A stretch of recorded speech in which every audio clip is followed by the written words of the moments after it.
Assalamualaikum warahmatullahi wabarakatuh. Hi guys, welcome to my channel.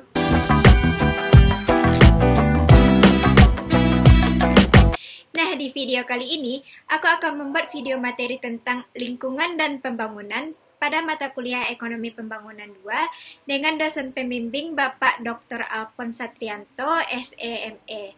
Nah, sebelum itu, aku akan memperkenalkan diriku terlebih dahulu lagi. Perkenalkan, namaku Ilmi Marina. Saat ini aku menempuh pendidikan di Universitas Negeri Padang pada Prodi Ekonomi Pembangunan, jurusan Ilmu Ekonomi, NIM 18060105. Sebelum kita masuk kepada materi pembahasannya, alangkah baiknya kalian klik tombol subscribe dan aktifkan lonceng notifikasinya. Oke, langsung saja kita masuk kepada materi pertama, yaitu permasalahan dasar. Nah, dalam tahun-tahun terakhir ini, para ekonom semakin menyadari betapa pentingnya dampak dari berbagai persoalan lingkungan hidup terhadap keberhasilan upaya pembangunan. Jelas bahwa kegagalan pasar klasik telah menyebabkan terlalu banyak kerusakan lingkungan.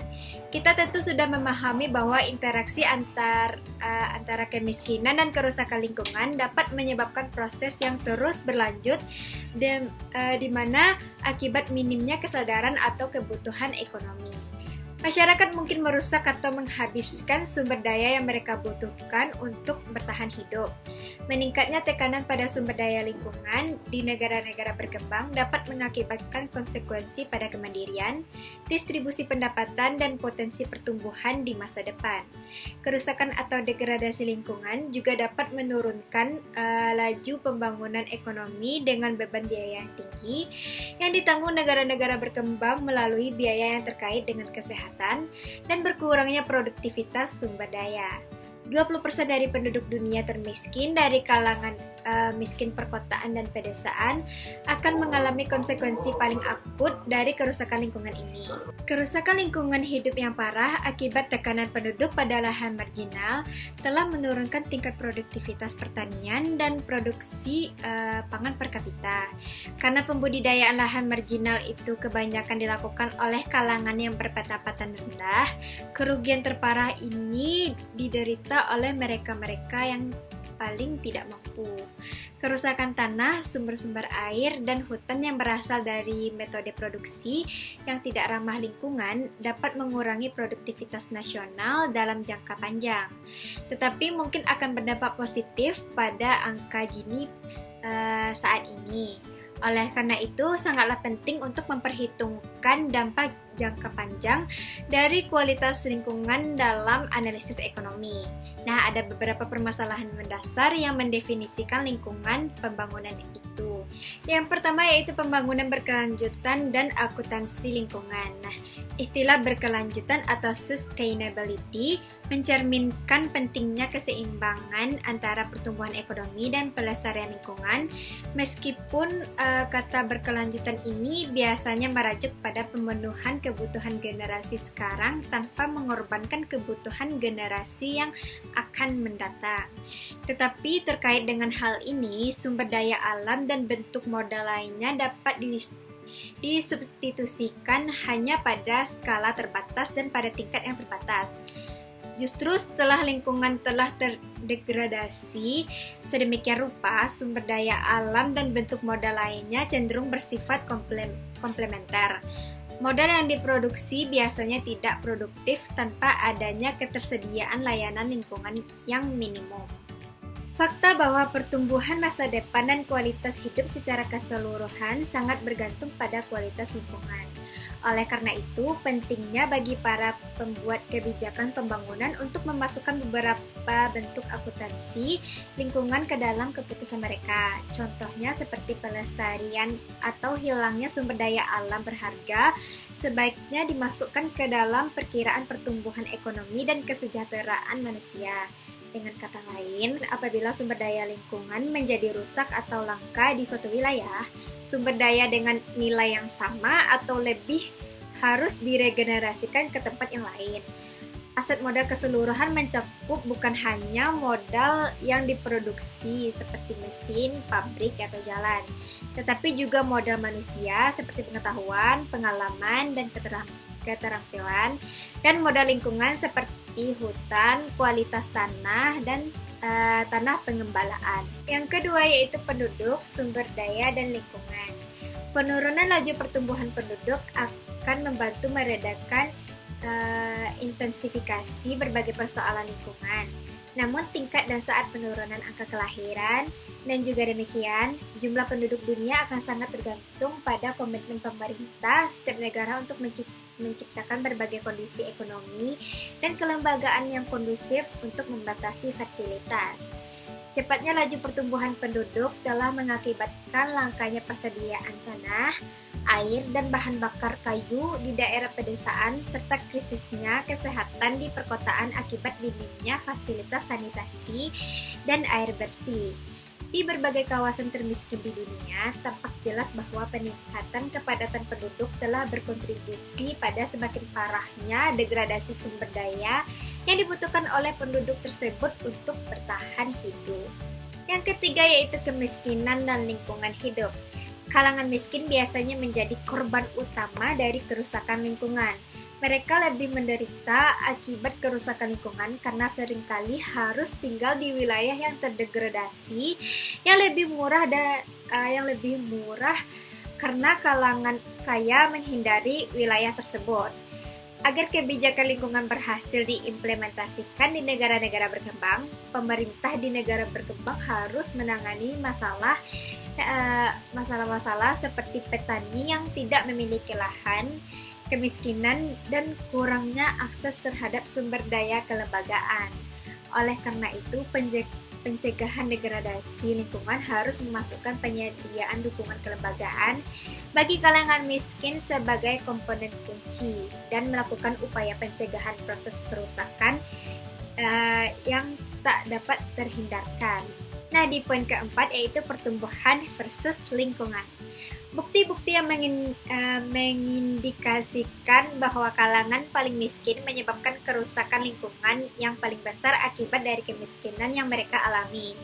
Akan tetapi, saat tingkat pendapatan dan konsumsi orang lain dalam perekonomian juga meningkatkan kemungkinan akan adanya peningkatan neto dalam kerusakan lingkungan.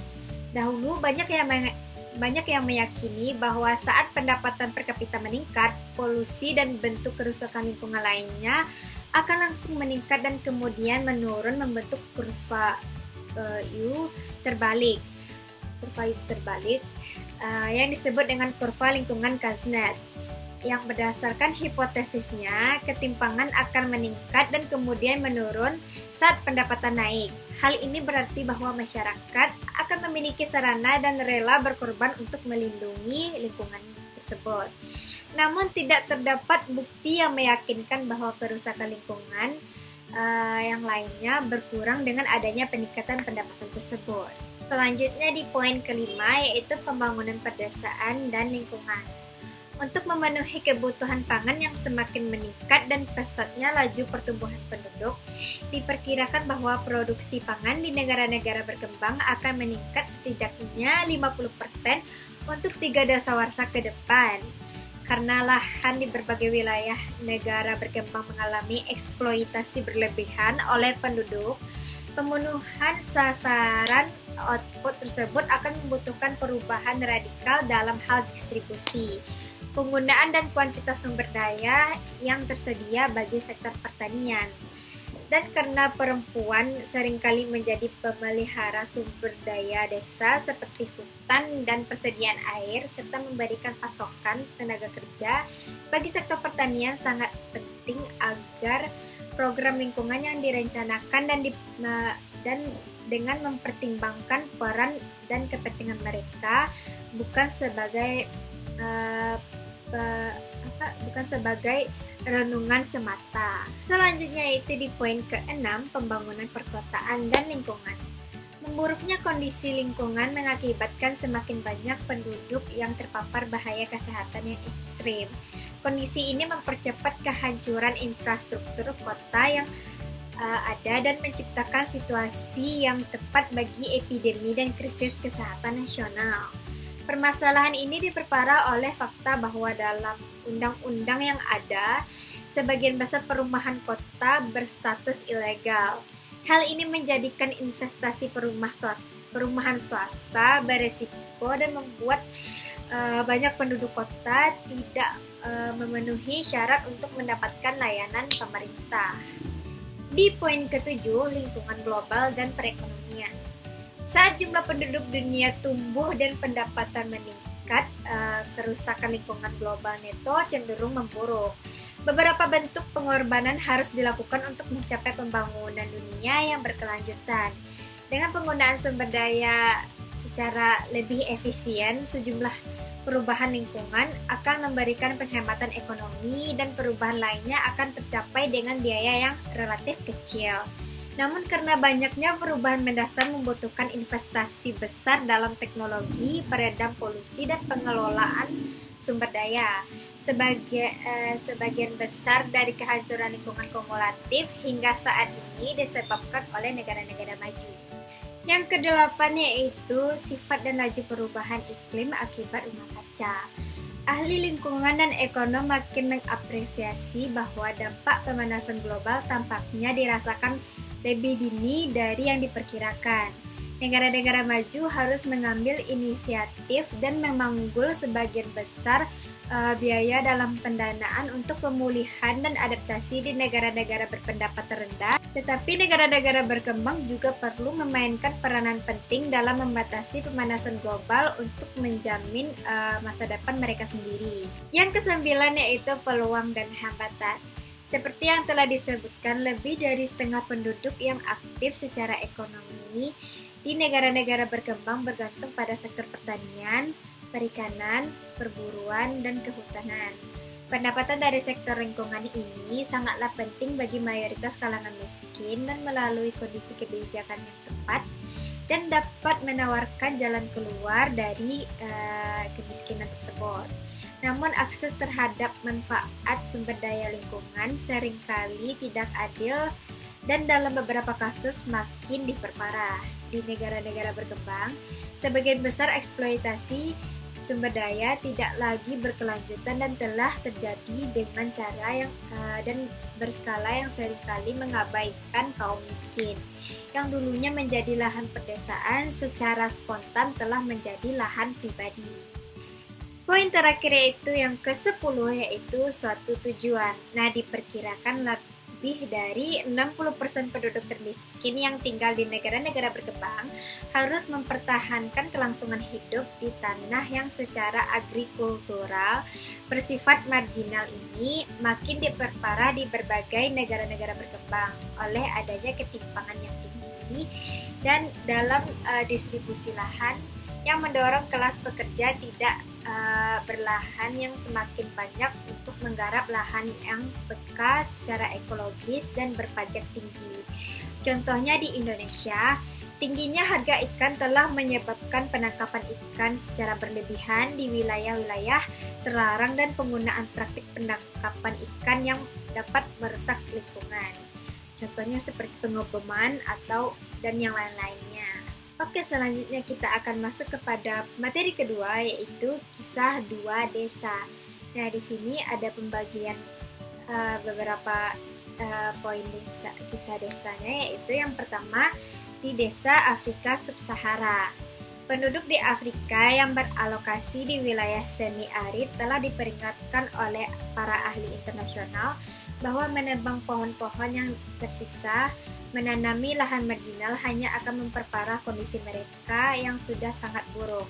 Dasar itu bertentangan dengan prioritas utama dari masing-masing keluarga, yakni memenuhi kebutuhan dasar untuk bertahan hidup.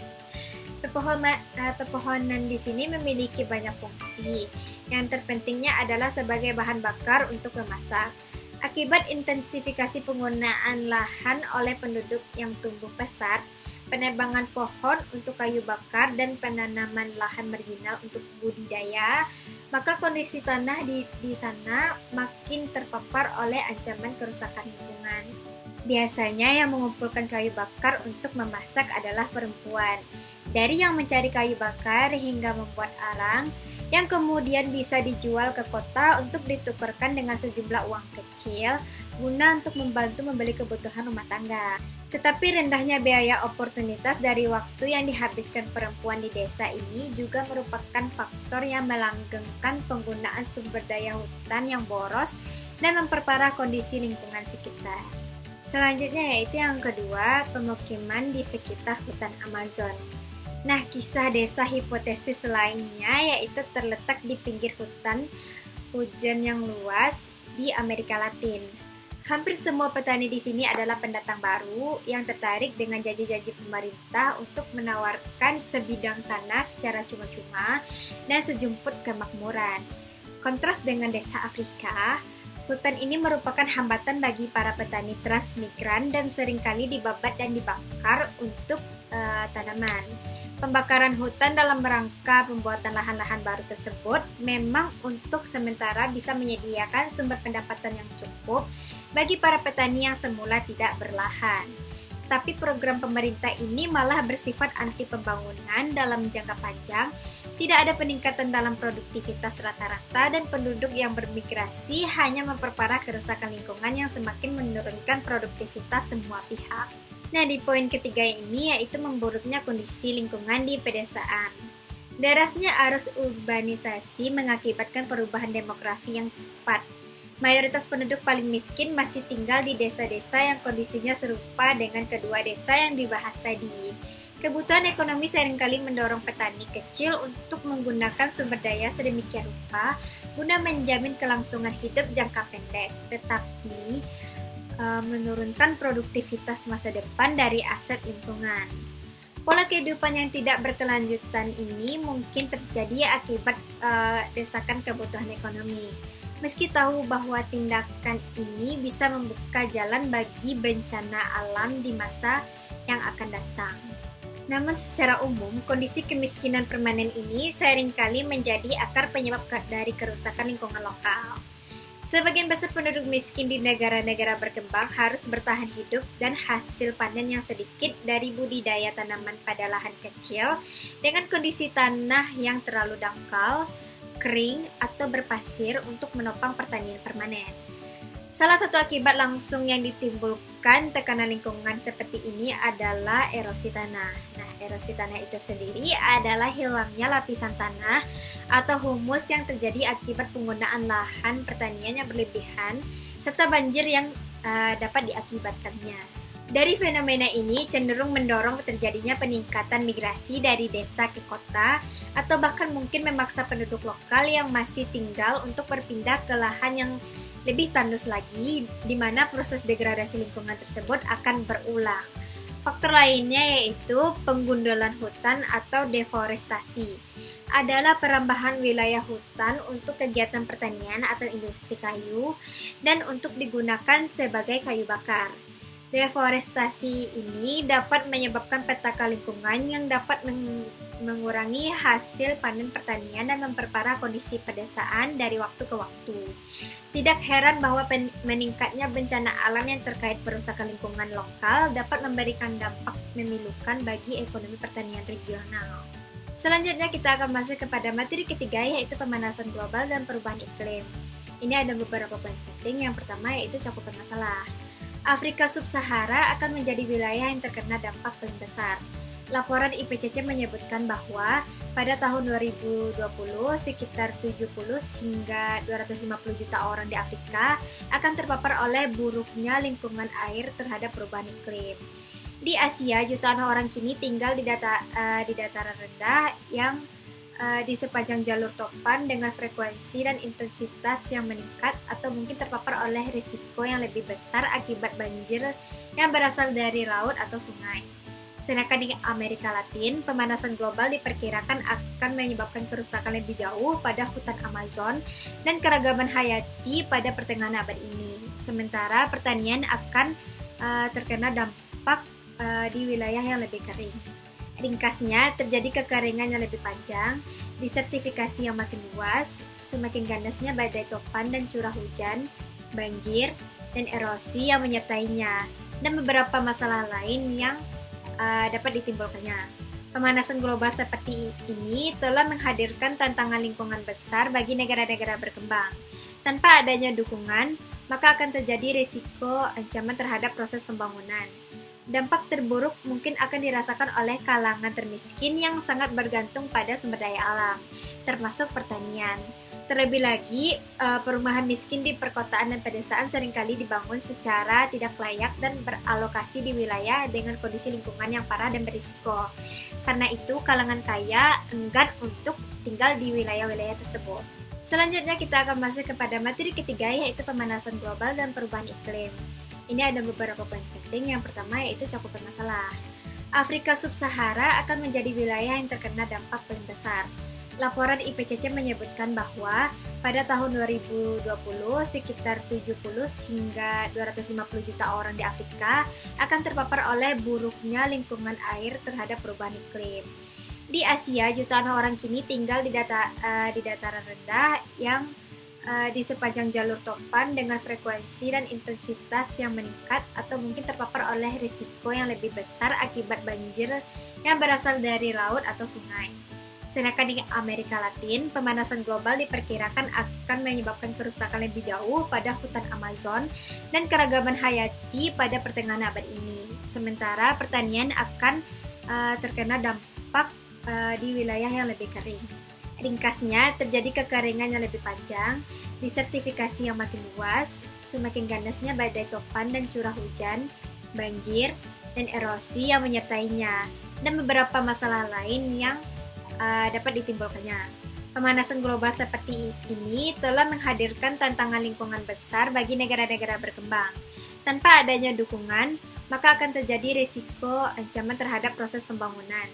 Dampak terburuk mungkin akan dirasakan oleh kalangan termiskin yang sangat bergantung pada sumber daya alam, termasuk pertanian. Terlebih lagi, perumahan miskin di perkotaan dan pedesaan seringkali dibangun secara tidak layak dan beralokasi di wilayah dengan kondisi lingkungan yang parah dan berisiko. Karena itu, kalangan kaya enggan untuk tinggal di wilayah-wilayah tersebut. Nah, poin yang kedua yaitu mitigasi. Banyak strategi yang telah dilakukan atau diajukan untuk memitigasi emisi, antara lain yaitu penciptaan pasar karbon, pajak atas karbon, dan subsidi untuk mempercepat kemajuan teknologi.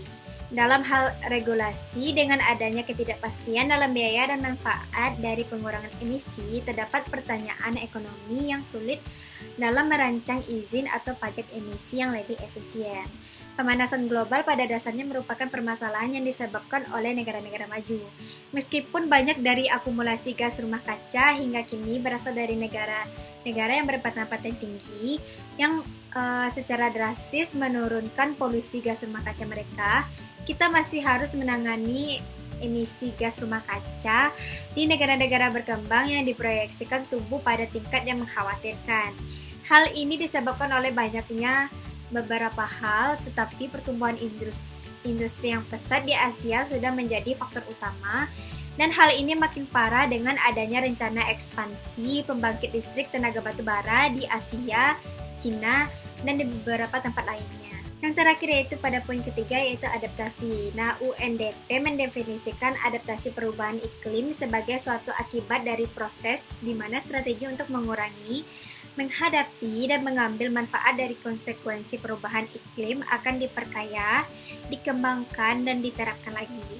Adaptasi ada dua bentuk, yaitu yang pertama adaptasi terencana dan adaptasi otonom. Adaptasi terencana ini yaitu kebijakan yang dilakukan oleh pemerintah, sedangkan adaptasi otonom atau pribadi ini yang dilakukan oleh rumah tangga, pertanian, dan perusahaan dalam merespon perubahan iklim yang mereka alami atau sebagai antisipasi.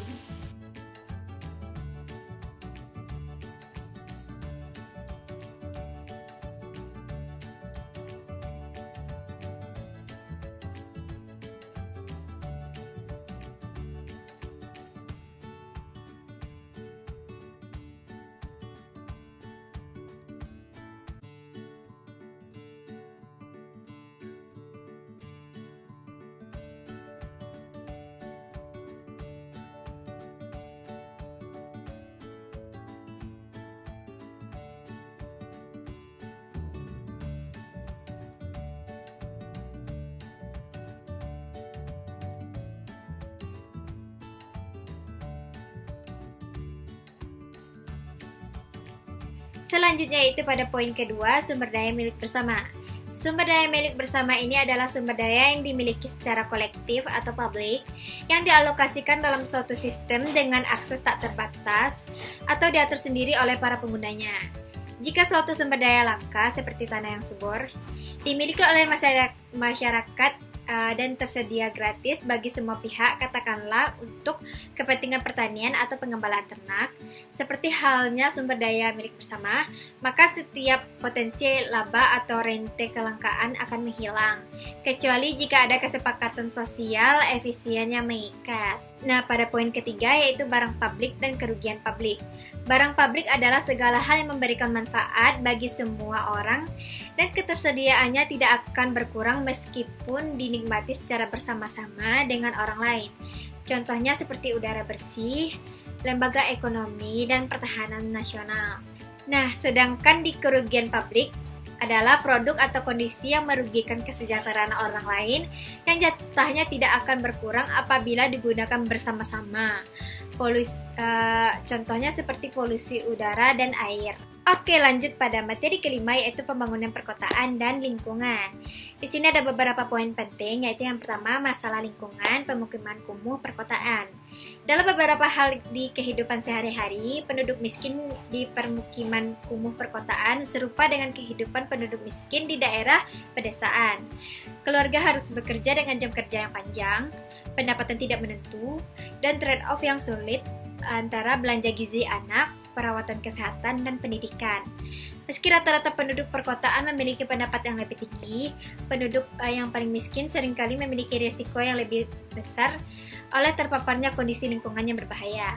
Nah, pada poin kedua yaitu industrialisasi dan pencemaran udara di perkotaan. Tahap-tahap awal urbanisasi dan industrialisasi di berbagai negara berkembang biasanya disertai dengan peningkatan pendapatan dan buruknya kondisi lingkungan.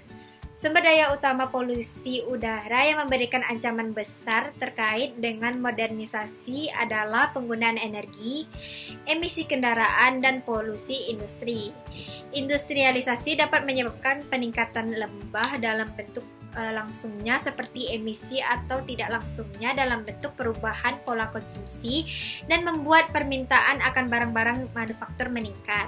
Sedangkan pada poin ketiga yaitu masalah penumpukan air bersih dan sanitasi. Ada dua faktor lingkungan yang paling penting dan berdampak pada kesehatan kalangan miskin kota adalah minimnya akses air bersih dan kurangnya sanitasi yang baik. Meskipun penduduk miskin kota mengalami berbagai kondisi lingkungan yang buruk, seperti halnya penduduk miskin di desa, termasuk polusi udara yang berat di dalam rumah dan sanitasi buruk, padatnya penduduk dapat meningkatkan paparannya. Selokan yang kotor bercampur dengan sampah lain yang membantu menyebarkan penyakit. Hal ini tercermin dari fakta bahwa tingkat kematian di pemukiman yang kumuh terkadang lebih tinggi daripada desa, meskipun sarana dan pelayanan di desa lebih sedikit. Selanjutnya yaitu materi ke-6, biaya lokal dan global akibat kerusakan hutan hujan. Diperkirakan bahwa pengundulan hutan saja berkontribusi sekitar 20% emisi karbon dioksida di seluruh dunia. Karena pepohonan mengkonsumsi karbon dioksida dan mengeluarkan oksigen selama fotosintesis. Hutan hujan tropis mewakili mekanisme penting di mana ekosistem meregenerasi diri mereka. Dari mayoritas hutan hujan tropis yang telah rusak sekitar 60% yang digunakan untuk pertanian kecil, karena biaya politik dan ekonomi dan pelestarian hutan hujan seringkali ditutupi dan ambigu pemeliharaan hutan mungkin terlihat seperti kegiatan yang tidak memakan terlalu banyak biaya. Oke, selanjutnya yaitu materi ke-7, materi terakhir yaitu pilihan kebijakan bagi negara-negara maju dan negara-negara berkembang. Berikut ada beberapa hal yang bisa dilakukan oleh negara-negara berkembang, seperti yang pertama, menetapkan harga sumber daya yang layak. Yang kedua yaitu melibatkan melibatkan masyarakat. Yang ketiga, pengaturan hak milik dan kepemilikan sumber daya yang jelas. Yang keempat yaitu peningkatan alternatif ekonomi bagi penduduk miskin. Yang kelima, peningkatan status ekonomi perempuan. Yang keenam yaitu kebijakan pengendalian emisi industri, serta yang ketujuh yaitu pengambilan sikap proaktif untuk beradaptasi terhadap perubahan iklim. Dan di sini juga ada beberapa hal yang dapat dilakukan oleh negara maju untuk membantu negara berkembang, yaitu yang pertama, liberalisasi perdagangan. Yang kedua yaitu pemberian keringanan hutang. Yang ketiga yaitu pemberian bantuan finansial dan teknologi.